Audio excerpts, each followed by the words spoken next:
తెలంగాణ అసెంబ్లీలోనే కాదు శాసన మండలిలో సైతం బీఆర్ఎస్ కు బలం తగ్గుతోంది. మండలిలో 21కి బీఆర్ఎస్ ఎమ్మెల్సీల బలం తగ్గింది. ఇప్పటి వరకు కాంగ్రెస్ లో 6 ఎమ్మెల్యేలు 6 ఎమ్మెల్సీలు చేరారు. పార్లమెంట్ ఎన్నికలకు ముందే 3 బీఆర్ఎస్ ఎమ్మెల్యేలు కాంగ్రెస్ పార్టీలో చేరారు. ఆ తర్వాత మరో 3 చేరారు. కాంగ్రెస్ పార్టీలో చేరిన బీఆర్ఎస్ ఎమ్మెల్యేలు ఎమ్మెల్సీలు ఎవరనేది ఇప్పుడు చూద్దాం.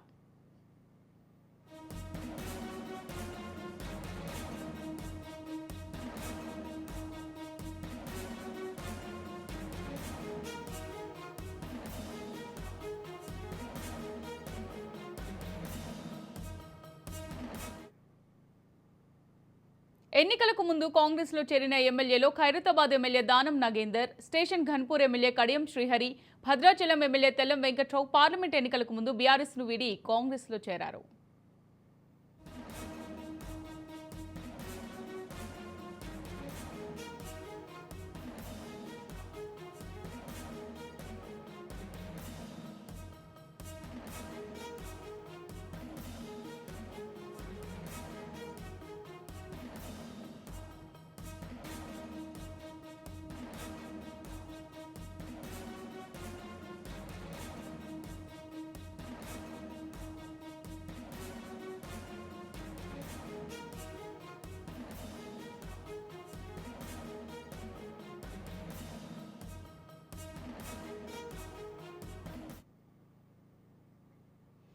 ఇక పార్లమెంట్ ఎన్నికల తర్వాత చేరిన 3 బీఆర్ఎస్ ఎమ్మెల్యేలు హస్తం బాటపట్టారు. Banswada MLA Pocharam Srinivas Reddy, Jagtial MLA Sanjay Kumar Rao, Chevella MLA Kale Yadaiah చేరారు.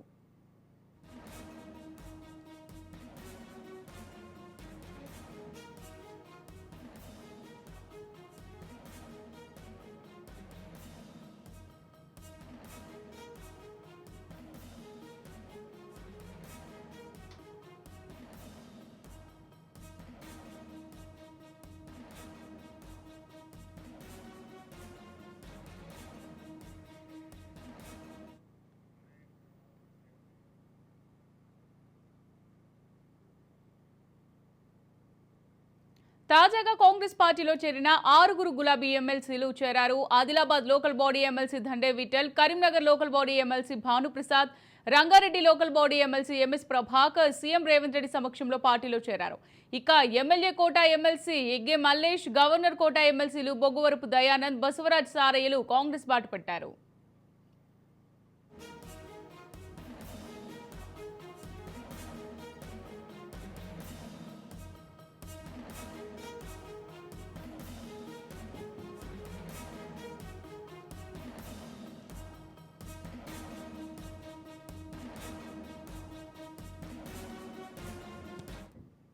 ఇక వీరి చేరికతో బీఆర్ఎస్ ఎమ్మెల్సీలు 21 మంది కాగా కాంగ్రెస్ ఎమ్మెల్సీల బలం తాజా చేరికతో 12కు చేరింది.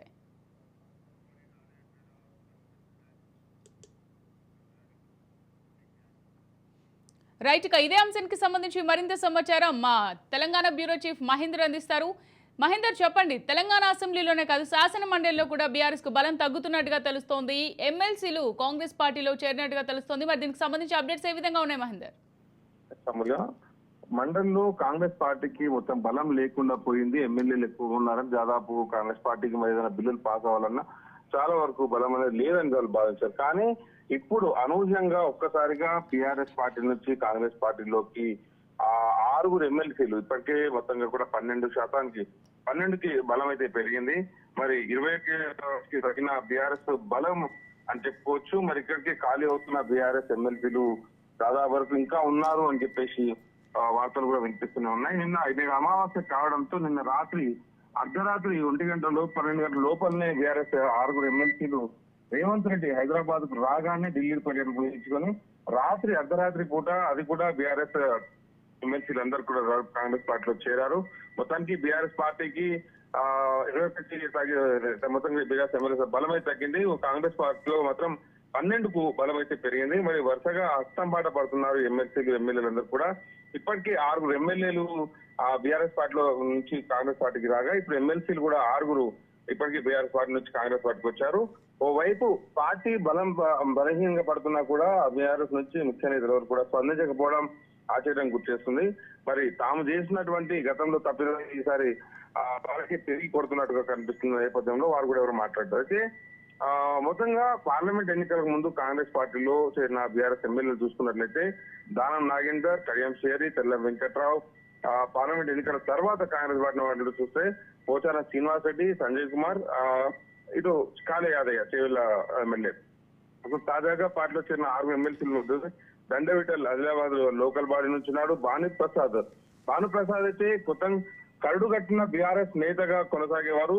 బీఆర్ఎస్ పైన ఈటి వాళ్ళను కూడా తాను మాట్లాడే అధికార ప్రతినిధిగా అలా ఉండేవారు. కానీ అదే ఇటు కాంగ్రెస్ పార్టీని చేరడం జరిగింది. కరీంనగర్ లోకల్ బాడీ నుంచి తానున్నాడు. ఇక ఎంఎస్ ప్రభాకర్ కూడా రంగారెడ్డి లోకల్ బాడీ నుంచి ఉన్నారు. జె మల్లేష్ ఎమ్మెల్యే కోటాలో తాను ఇలాగా బొగ్గవరం దయానంద్ కూడా గవర్నర్ కోటాలో తాను ఎమ్మెల్సీగా అయ్యారు. ఇక బసవరాజ్ సారే కూడా గవర్నర్ కోటాలో వచ్చారు. సో అర్ధరాత్రి పూట ఇంతమంది ఎమ్మెల్సీలు ఒకసారిగా చేయడం, ఇంకా 20 మంది ఎమ్మెల్యేలు కూడా బీఆర్ఎస్ లోంచి కాంగ్రెస్ లో చేయడానికి సరిగ్గా సిద్ధం చేస్తున్నారని కూడా తెలుస్తుంది. మొత్తానికైతే ఎల్పీలో అసెంబ్లీలో ఉన్న బలం అయితే ఉంది. ఇటు మండలిలో మాత్రం బలం లేదు అని వాళ్ళు భావించినప్పటికీ ఇప్పుడు దాదాపు 12కు బలం అయితే పెరిగింది. మరికొంతమంది కూడా ఇదే వరుసలో ఉన్నట్టుగా కూడా తెలుస్తున్న నేపథ్యం కనిపిస్తుంది. సో వచ్చే సెషన్ వరకు దాదాపు పూర్తి బలంతో కాంగ్రెస్ పార్టీ సభలు నిర్వహించేదానికి కూడా రంగం సిద్ధం చేసుకున్నట్లు వార్తలు వినిపిస్తుంది. ఓకే మహేందర్ రెడ్డి, ఇప్పుడు నార్మల్గా మనం చూసినట్టయితే రీసెంట్ గా కూడా కేసీఆర్ నేతలో పిలిచి వారికి భరోసా ఇచ్చే ప్రయత్నం కూడా చేశారు. అయినప్పటికీ వలసలు ఆగడం లేదు. ఈ వలసలు ఆపడానికి బీఆర్ఎస్ ఎలాంటి చర్యలు తీసుకుంటే బాగుంటుంది అనుకుంటారు?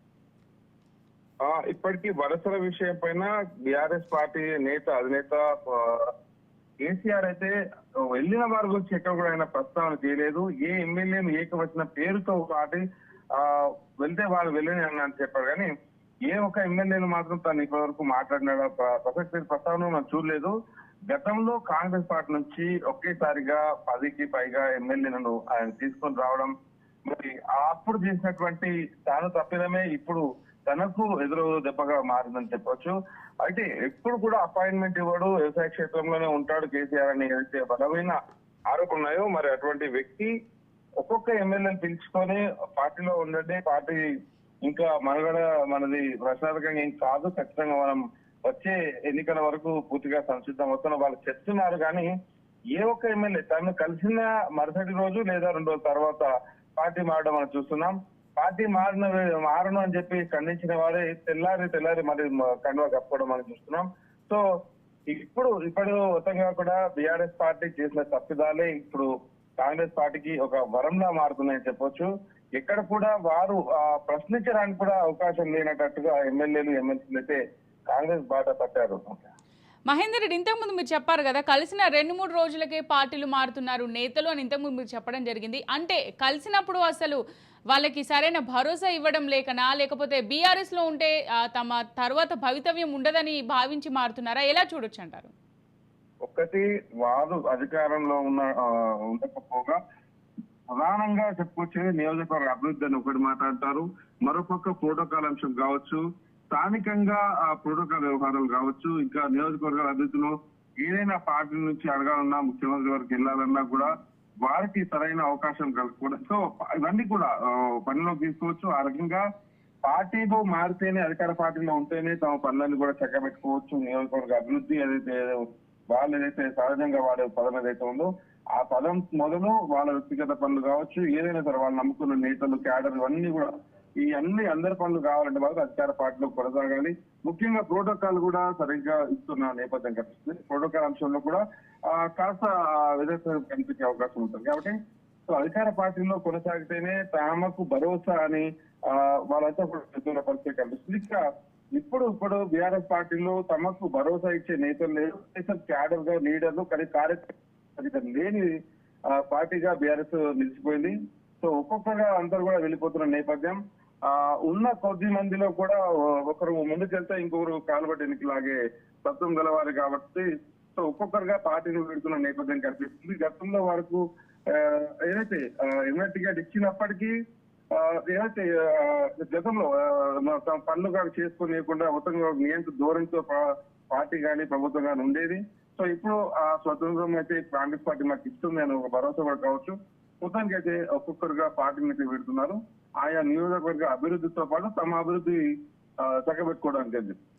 నిన్న రేవంత్ రెడ్డి కూడా ఒక స్టేట్మెంట్ ఇవ్వడం జరిగింది. అంటే బీఆర్ఎస్ ని మనం టార్చ్ లైట్ తో వెతుక్కోవాల్సి వస్తుంది. బీఆర్ఎస్ గురించి మనం మాట్లాడుకోవాలంటే భవిష్యత్తులో అయినా ఏముండదు, గతం గురించి చెప్పుకోవాలని చెప్పడం జరిగింది. అంటే దీని వెనక కారణం ఏంటంటారు? అంటే చేరికలు ఫర్దర్ గా ఇంకా పెరిగే అవకాశం ఉందంటారా? ఆల్రెడీ ఇంకా చేరే నేతలు కూడా కొంతమందిని మనం అంచనా వేయొచ్చు. సో దీన్ని ఎలా చూడొచ్చు అంటారు? అవునే, స్పష్టంగా ఒక మాట మాట్లాడుతున్నట్లయితే కాంగ్రెస్ పార్టీ అధికారంలో రాకముందు పిసిసి అధ్యక్షునిగా ఉంటూ కాంగ్రెస్ పార్టీలో రేవంత్ రెడ్డి ఒకే ఛాలెంజ్ చేశారు, బీఆర్ఎస్ పార్టీని ఓడగొడతానని. ఆ రకంగానే తాను బీఆర్ఎస్ పార్టీని పూర్తిగా ఓడగొట్టడం చూసాం. ఆ తర్వాత కూడా ఒక ఛాలెంజ్ ఇస్తున్నారు, పార్లమెంట్ ఎన్నికలు వచ్చే వరకు ఒక్క ఎంపీ సీట్ కూడా మేము గెలవనీయమని తనది చెప్పాడు. ఆ రకంగా ఒక్క ఎంపీ సీట్ కూడా తను గెలవనీయకుండా మొత్తానికి బీజేపీ 8, ఇటు కాంగ్రెస్ 8 స్థానాలు దక్కించుకుంది. ఇప్పుడు టార్చ్ లైట్ తో ఎదుర్కోవాలి బీఆర్ఎస్ పార్టీ ఎక్కడుంది అనేది.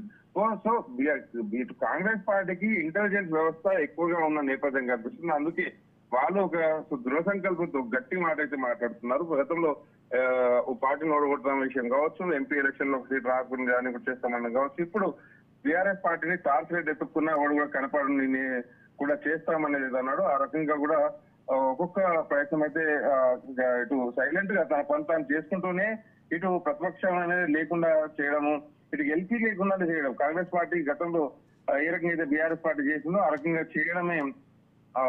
అయితే ఎక్కడ కూడా తన పైన మాట రాకుండా, తనను ప్రశ్నించడం లేకుండా సాఫ్ గా మొత్తానికి రేవంత్ రెడ్డి అయితే ఒక గేమ్ అయితే ఆడుతున్నాడు, కుర్చీలాట. ఆ రకంగానే ఒక్కొక్కటిగా మనం చూస్తూనే ఉన్నాం. సో బీఆర్ఎస్ పార్టీ భవిష్యత్తులో ఇక తెలంగాణలో ప్రశ్నార్థకమని చెప్పొచ్చు. ఇప్పటికే సొంత పార్టీ నేతలు ఏదైతే ఇప్పుడు కాంగ్రెస్ లో చేరారో వాళ్ళు కావచ్చు, ఇప్పుడు ఉన్న పార్టీలో కొనసాగుతున్న వారు కావచ్చు, ఎప్పుడైతే తెలంగాణ సెంటిమెంట్ టీఆర్ఎస్ అనేది తెలంగాణ తీసేసి భారత్ అని జోడించారో అప్పుడే తెలంగాణలో పూర్తిగా పార్టీ నామరూపాలు ఎక్కడ పోతుంది. ఇప్పుడు గత అధికారం 2 సార్లు అధికారంలో ఉండి చేసిన తప్పులు, ఇష్టానుసారంగా చేసినటువంటి భూ వ్యవహారాలు, ఇప్పటికీ ఆర్థికంగా రాష్ట్రాన్ని గాడి తప్పించిన విషయాలు ఇవన్నీ పరిగణలోకి తీసుకొని నేతలు ఎవరు కూడా అక్కడ ఉండడానికి ఇష్టపడట్లేదు.